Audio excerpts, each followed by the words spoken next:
నేను రాష్ట్ర ప్రభుత్వాన్ని ముఖ్యమంత్రి గారిని నేను కోరుతా ఉన్నా.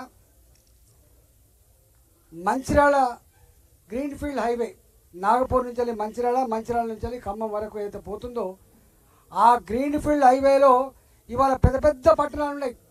అనంకొండ పక్కకున్నటువంటి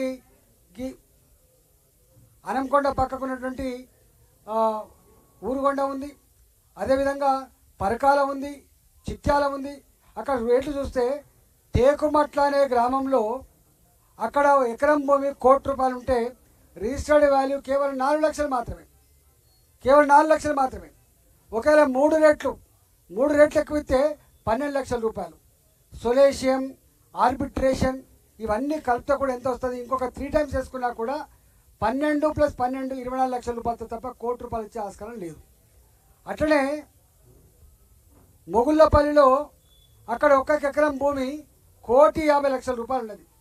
అక్కడ భూమి వాల్యూ కేవలం రిజిస్టర్డ్ వాల్యూ కేవలం 3.8 లక్షలు మాత్రమే.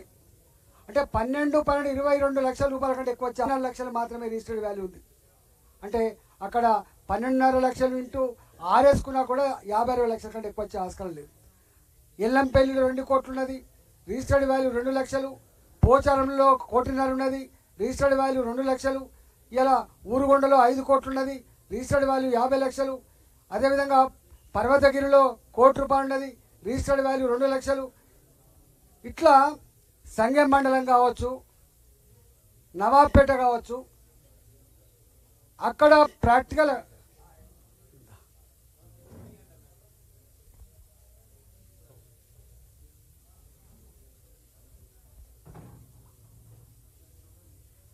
భారతీయ జనతా పార్టీ కానీ రైతులు కానీ ఎక్కడ అభివృద్ధికి వ్యతిరేకం కాదు.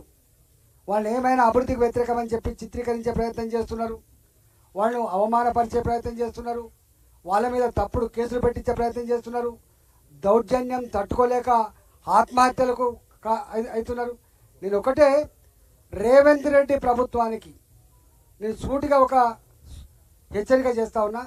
మీరేమో ఈ గ్రీన్ఫీల్డ్ హైవేస్ కానీ నేషనల్ హైవేస్ కానీ శరవేగంగా కన్స్ట్రక్షన్ జరుగుతూ ఉంటే నిమ్మకు నీరెత్తినట్టుగా వివరిస్తూ ఉన్నారు తప్ప ఆ రైతుల గురించి మీరు పట్టించుకునే పాపాన పోతలేరు. కాబట్టి తక్షణమే మీ కలెక్టర్లని, మీ రెవెన్యూ డిపార్ట్మెంట్ని కమిటీలుగా వేసి ఎక్కడెక్కడ ఈ నేషనల్ హైవేస్ నిర్మాణం జరుగుతూ ఉన్నాయో, గ్రీన్ ఫీల్డ్ హైవేస్ నిర్మాణం జరుగుతూ ఉన్నాయో, ఇతరత్ర అవసరాల కోసం ఎక్కడ జరుగుతూ ఉన్నాయో, నువ్వు వేసేటువంటి 4th సిటీ కోసం ఎక్కడైతే ల్యాండ్ అక్వైజిషన్ కోసం ప్రయత్నం చేస్తున్నారో, నువ్వు అక్వైర్ చేసేటువంటి ఫార్మాసిటీ కోసం ఎక్కడైతే నువ్వు ల్యాండ్ అక్వైర్ చేస్తున్నావో వాళ్ళు ఎక్కడ కూడా అభ్యంతరం పెట్టకుండా రైతాంగాన్ని డబ్బులు ఇచ్చే ఆస్కారం ఉంది.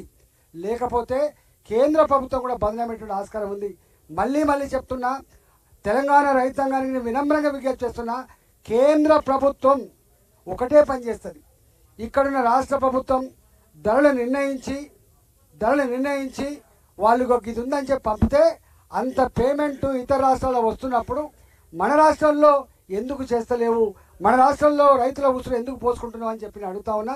ఇవాళ నేను మొన్ననే పార్లమెంట్లో మాట్లాడినా, మళ్ళీ ఇవాళ ప్రధానమంత్రి గారికి ఎందుకంటే మా ప్రధానమంత్రి గారు చాలా పాజిటివ్ ఉంటాడు కాబట్టి, రైతు ఓరియంటేషన్లో పనిచేసే ప్రధానమంత్రి గారు కాబట్టి, గ్రామీణ ప్రాంతాల్లో రైతులు ప్రేమించే ప్రధానమంత్రి గారు కాబట్టి, ఇవాళ మా గడ్కరీ గారు ఎన్ని వేల కోట్లైనా ఖర్చు పెడదాం, ఎన్ని లక్షల కోట్లైనా ఖర్చు పెడదాం, కానీ మనకు సంతోషకరమైన పద్ధతుల్లో రోడ్లు వేసుకోవాలి తప్ప ఏడిపించుకుంటా సూసైడ్ చేసుకుంటుంటే మనం ఆనందపడి రోడ్లు వేసుకోవడం లేదని చెప్పి వాళ్ళు అంటూ ఉన్నారు. కాబట్టి నేను ప్రభుత్వానికి వినమ్రంగా విజ్ఞప్తి చేస్తున్నా, ఒక హెచ్చరిక కూడా చేస్తున్నా. ఇప్పటికైనా జరిగిన నష్టం జరిగిపోయింది.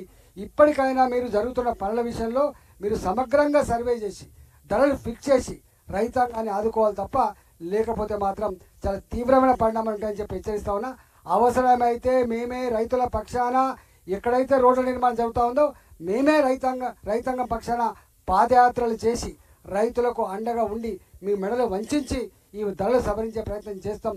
కేంద్ర ప్రభుత్వంలో మేము ఉన్నాం కాబట్టి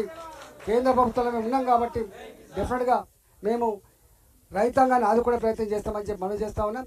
ఇవాళ మా రైతులు కూడా వచ్చిన వాళ్ళంతా కూడా రైతుల ఉసురు పోసుకోవద్దు, ఎద్దేడిసిన వ్యవసాయం బాగుపడదు, రైతు ఇచ్చిన రాజ్యం బాగుపడదు. రేవంత్ రెడ్డి నీకు ఓట్లేసి గెలిపించిండు, నువ్వు మర్చిపోకు.